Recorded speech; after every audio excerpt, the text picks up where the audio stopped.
चुनावी बॉन्ड की जानकारी जो साझा की गई है इलेक्शन कमीशन की वेबसाइट पर आम लोगों के साथ, उसमें जो सबसे बड़ा नाम सामने आया है वो आया है future gaming and hotel service का, जिसमें 1368 करोड़ रुपए दान किए गए हैं चुनावी बॉन्ड के जरिए पॉलिटिकल पार्टीज को। इस डेटा के मुताबिक जिस कंपनी ने सबसे ज्यादा इलेक्टोरल बॉन्ड खरीदे हैं उसका नाम future gaming and hotel services private limited है। इसके ऑफिस, छोटे से एक फ्लैट के अंदर ये ऑफिस चलाया जा रहा है। बहुत बुरी इसकी हालत है ऑफिस की, लेकिन चंदा देने में देश में ये सबसे आगे है। जो अभी तक जानकारी सामने आई है, जो जानकारी एसबीआई के जरिए साझा की गई है इलेक्शन कमीशन को, और इलेक्शन कमीशन ने अपनी वेबसाइट पर इसको पब्लिश किया है। अक्टूबर 2020 और जनवरी 2024 के बीच इस कंपनी ने 1368 करोड़ रुपए के इलेक्टोरल बॉन्ड खरीदे। लेकिन इस कंपनी की चर्चा इसलिए भी हो रही है क्योंकि अतीत में इस पर ईडी यानी इन्फोर्समेंट डायरेक्टरेट या प्रवर्तन निदेशालय की कार्रवाई भी होती रही है। Future gaming and hotel services ने इलेक्टोरल बॉन्ड की सबसे बड़ी खेप अक्टूबर 2021 में खरीदी, जब उसने 195 करोड़ रुपए के इलेक्टोरल बॉन्ड खरीदे। जनवरी 2022 में दो बार में इस कंपनी ने 210 करोड़ रुपए के चुनावी बॉन्ड खरीदे। Future gaming and hotel services private limited को 30 दिसंबर 1991 में बनाया गया था। इस कंपनी का रजिस्टर्ड पता तमिलनाडु के कोयम्बटूर में है, लेकिन इसका वो पता जहां खाते की किताबें रखी जाती हैं वो कोलकाता में है। यह कंपनी स्टॉक एक्सचेंज में लिस्टेड नहीं है। इस कंपनी की वेबसाइट पर दी गई जानकारी के मुताबिक future gaming and hotel services private limited को पहले मार्टिन लॉटरी एजेंसीज लिमिटेड के नाम से जाना जाता था। इस जानकारी के मुताबिक यह कंपनी 2 अरब अमेरिकी डॉलर से अधिक के कारोबार के साथ भारत के लॉटरी उद्योग में नंबर 1 खिलाड़ी है। कंपनी की वेबसाइट पर लिखा है कि future gaming and hotel services private limited ने भारत के विभिन्न लॉटरी खेलने वाले राज्यों में जहां भी लॉटरी बिक्री की अनुमति है, डीलरों और एजेंटों का एक विशाल नेटवर्क विकसित किया है।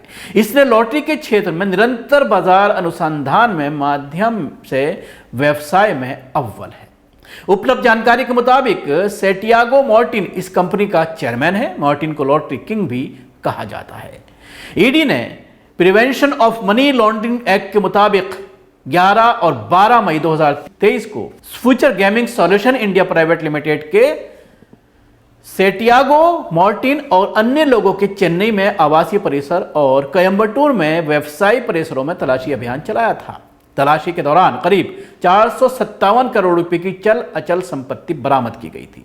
ईडी ने 21 दिसंबर 2023 को future gaming and hotel services private limited और 15 अन्य कंपनियों के खिलाफ कोलकाता की विशेष पीएमएलए अदालत में अभियोजन दर्ज किया, जिसका अदालत ने संज्ञान लिया। ईडी ने future gaming and hotel services और अन्य कंपनियों के खिलाफ कोलकाता पुलिस द्वारा दर्ज की गई उन एफआईआर के आधार पर जांच शुरू की जिसमें आईपीसी और लॉटरी विनियम अधिनियम 1998 की धाराएं लगाई गई थीं, लेकिन उसके बावजूद इसको गिरफ्तार नहीं किया जा सका, इसको जेल में नहीं डाला गया।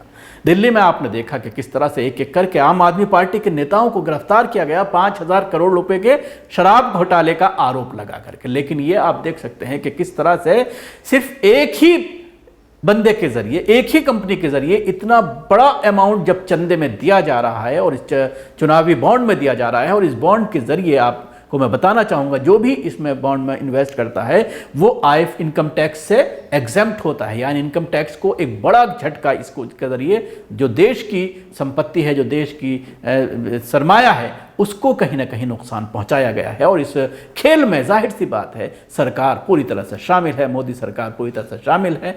और सबसे बड़ी बात यह है कि ये लॉटरी का धंधा करता है, देश का सबसे बड़ा लॉटरी का यह धंधा करने वाला है। और इसके ऊपर जो आरोप लगाए जा रहे हैं कि कैसे ये शख्स जो मजदूरी करता था, लेबर का काम करता था, लाख करोड़ रुपए का मालिक कैसे बन गया, कैसे इतनी बड़ी संपत्ति, अचूक संपत्ति इसने इकट्ठा की, इतनी बड़ी कंपनी चला रहा है। और ये आरोप भी लगे हैं कि लॉटरी में ये कुछ अनसोल्ड जो टिकट्स होते हैं लॉटरी के, उनको ये अपने पास रख लेता था और उन्हीं अनसोल्ड टिकट पर लॉटरी का टिकट निकला, जो इनाम होता है वो घोषित होता था। और उसके बाद ये एक बड़ा घोटाला ये क्या करता था। लेकिन इन तमाम आरोपों के बावजूद कलकत्ता पुलिस के जरिए दर्जनों एफआईआर दर्ज किए जाने के बावजूद, ईडी के जरिए जांच किए जाने, रेड किए जाने के बावजूद, ये अभी तक ये और इसके पूरे जो इस कंपनी के जो डायरेक्टर्स हैं या इस कंपनी के जो कर्ता धर्ता हैं वो पूरी तरह से